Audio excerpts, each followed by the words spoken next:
Hello everyone, welcome to my channel. Please subscribe and keep watching more details.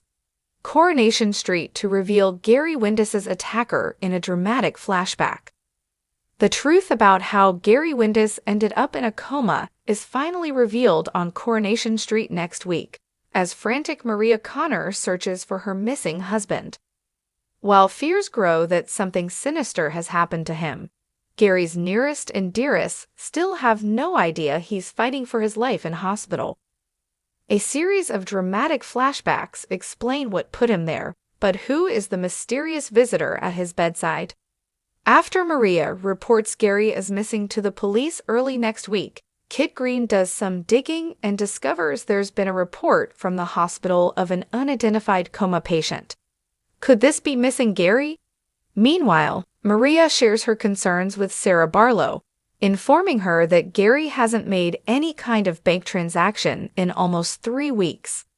Earwigging on the conversation is nervous Nina Lucas, whose blood runs cold as she listens to the details of Gary's disappearance.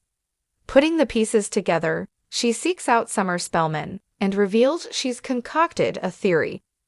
Gary's last known banking activity was the same day as the ill-fated midsummer party where Nina and Summer took drugs.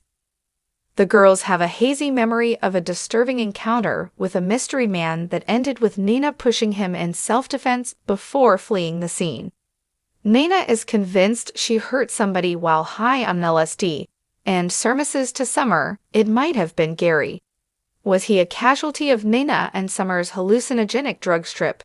And will the girls come clean to the cops or keep quiet for fear of reprisals?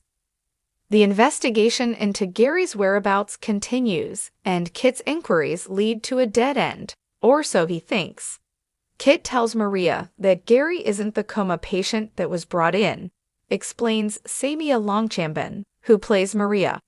It's bittersweet for Maria. Of course, she's glad Gary isn't in a coma, although little does she know he actually is. At the same time, she's worried even more now because he could be in a worse condition, or even dead. But why was Gary not identified when viewers know he's the one fighting for his life? An explanation begins to emerge when a nurse tells a woman visiting Gary that Chesney is making progress. Why are they calling the patient by a different name?